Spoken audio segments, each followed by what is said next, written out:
The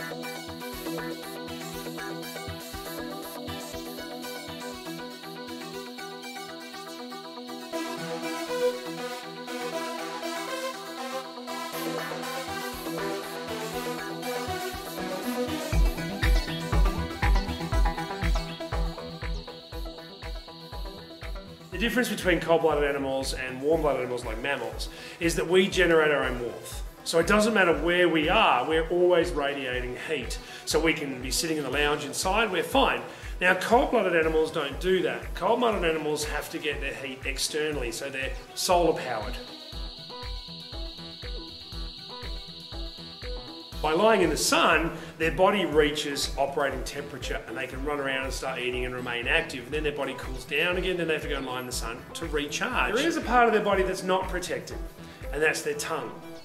So when you're seeing reptiles moving around, if they have a blue tongue, that tells you they spend a lot of time in the sun with their tongue out, because the blue in their tongue is called melanome, and that's what prevents it from getting sunburnt. Shingleback lizards, which are a type of skink that spend a lot of time in the sun, actually have a black tongue. It's a really dark blue, because the more time they spend in the sun, the more melanome they have to have in their tongue. Even some pythons and snakes have blue tongues to protect them. Blue-tongued lizards have a blue tongue as a sunblock.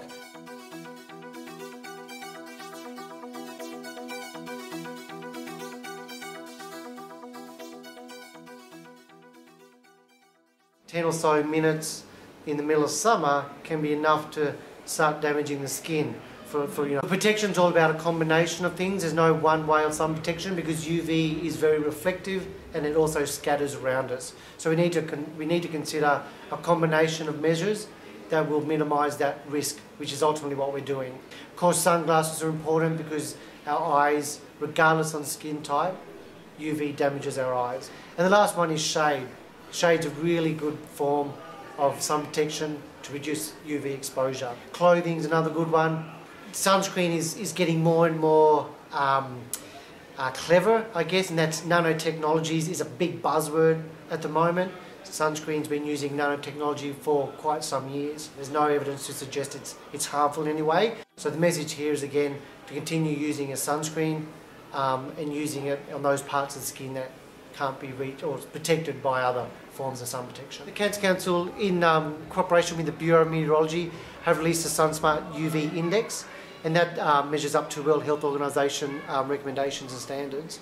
And what the UV alert does is it tells Canberrans when sun protection is actually recommended.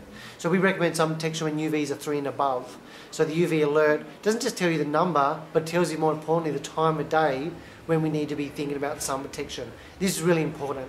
Currently in Canberra we have a lot of weather forecasts that might only tell us what the UV levels will reach tomorrow, not the time of day to be sun smart. 3, 5, 15, they're just numbers. So what's really important is that Canberrans are more aware of the time of the day when UV is 3 and above, so you can protect yourself from damaging UV radiation.